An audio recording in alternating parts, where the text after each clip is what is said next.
Hey, hey, what's up, what's up? Magandang buhay, mga ka-okay.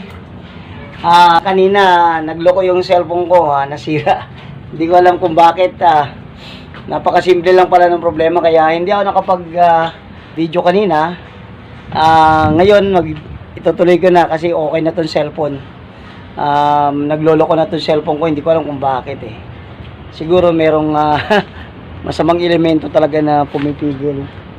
Diba? Kasi sinira ko na yung mga puno rito eh, mga tira-tirahan ng mga sinasabing maligno.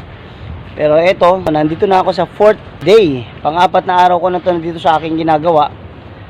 At medyo kaninang umaga, hindi ako nakapag-video, pero eto yung mga ginawa ko. Nagtanim ako ng pula ng sitaw. At kung mapapansin nyo, eto, ayan, pantay na yung ginawa ko, ayan. Pantay na, halos pantay na sila. Yung grupo ng inarrange ko ng mga chairs. At eto, nagkaroon na rin ng space dito. Ayan, dito ko kinuha yung mga chairs. Ayan, kung mapapansin nyo, parang magkakalahati na. At ang gagawin ko naman ngayon, ito, lupa ito, mga lupa. Kaya kailangan kong palahin ng palahin itong mga lupa na ito. Ayan. Ito rin naman talagang target ko. Makuha ko yung mga lupa para mataniman ko. At matanggal ko rin yung mga mga blockage ng tubig para pumunta sa drainage pababa. Ayan. So, ayan. Samahan nyo ko sa aking pang-apat na araw. Ayan. Medyo marami-rami pa po yung mga bangko. Talagang medyo matagal pa ako na magtatrabaho rito, pero tiyaga lang. Ginusto ko to eh. Ginusto kong mahirapan, pero at least happy ako kasi meron akong accomplishment kahit na medyo mahirap. Medyo sumasakit na yung katawan ko at naranasan ko na magtrabaho uli na parang isang construction worker. At talagang matagal-tagal na rin ako nagtatrabaho ng ganito, na talagang halos whole day ako nagtatrabaho, na para akong pumapasok ng 8 to 5. At talagang medyo mahirap, masakit sa katawan.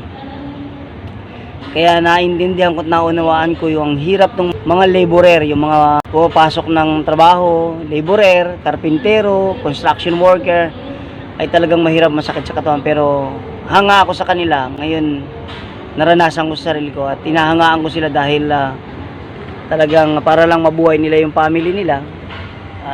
Talagang medyo mahirap at mahirap kumita ng pera.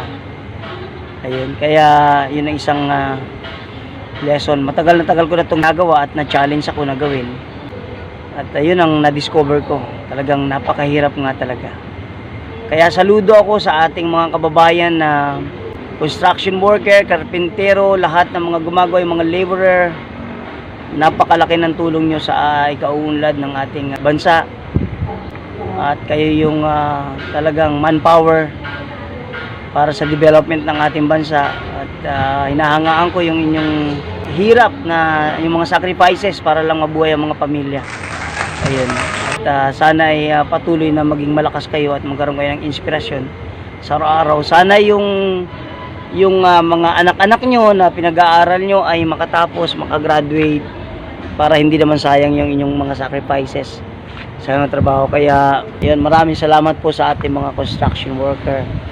At talagang naintindihan ko kayo ngayon. Naranasan ko na to dati, pero ginawa ko ngayon. At talagang nakita ko, wow, ang hirap. Ayun po. Kaya, ayun, samahan nyo ako. Ngayon, ang gagawin ko ay papalahin ko, ipunin ko itong mga lupa na ito para mailagay din sa isang plot at gawing garden. Ayan.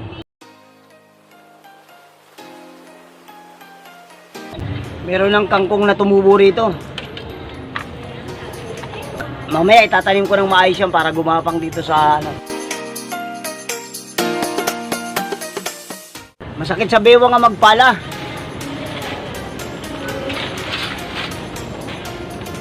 Hindi basta-basta.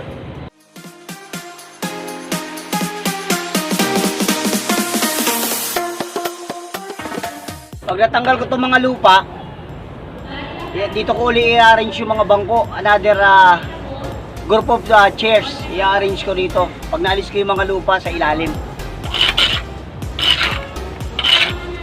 Kasi pag hindi ko inalis yung mga lupa, pag umulan, nagkatubig, mahirapan na naman lumagpas dito papunta sa drainage.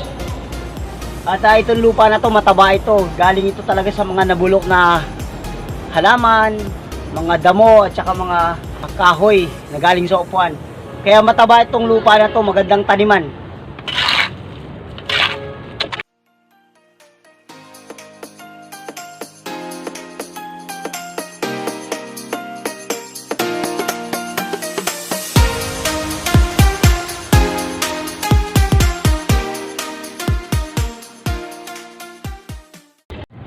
Natapos na naman ako ng isang araw at ito yung aking pang-apat na araw dito sa aking misyon, sa aking challenge.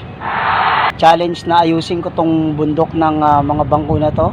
At tingnan nyo, ayan, yung tinanabaho ko kanina na puro lupa, ayan, inipon ko yung lupa at malinis na ulit. Dito ko na naman sisimulan yung panibagong arrangement ng chairs na ito. Sisimulan ko rito dahil okay na, malinis na. Wala na mga lupa. Ayan, at ito yung aking naipon. Ayan. So, ito yung aking naipon. At ito ay pwede kong taniman. So, nakita nyo. Diba? Walang pakinabang yan. Nasa ilalim na ng mga bangko yan. Ngayon, magkakaroon na yun ng pakinabang dahil tataniman ko yan. So, ayun po. Medyo nakakapagod. Nakakasakit ng balakang, ng braso, pero fourth day medyo nakaka-adjust na ako. Nawawala na yung mga sakit ng katawan at ano nang develop sa akin, yung endurance, yung tatag. Kasi kailangan kong halos sa 8 to 5 ako nagtatrabaho. At talagang na-exercise ako ng gusto. At masaya dahil meron na mga accomplishment para ma-reach ko yung goal ko sa lugar na to. Siguro after pagkatapos ko maayos to lahat, pasyalan nyo ang lugar na to after siguro mga 3 months. Tingnan natin kung ano ang talagang transformation na nangyari. Ayan. So sana po ay may natutunan kayo sa ating vlog sa araw na to. Sana ay meron kayong napulot na mabuting aral. At yun yung ating goal lagi. Meron tayo sa bawat ginagawa natin, meron tayong matutunan. Maraming salamat po sa inyong panunood. Sana ay pinapanood nyo to. Sana ay inaabangan nyo dahil ako very excited. Sana ay kung ano yung kakainat na nito. Sana tuloy-tuloy nyong sundan yung aking pang araw-araw na ginagawa rito. At ano yung mangyayari. Ayan po. Salamat po sa inyong panonood at huwag niyong kalimutan na i-share yung ating video at mag-subscribe sa aking YouTube channel at i-click nyo rin po yung notification bell para updated kayo sa mga susunod pang video. At ayun po, humingi ako ng tulong sa inyo. Sana suportahan nyo po yung aking mga video para ma-reach ko na yung 4,000 watch hour na requirements ni YouTube para ma-monetize yung channel ko. Maraming salamat po. Mabuhay kayong lahat. Always think positive. God bless you all.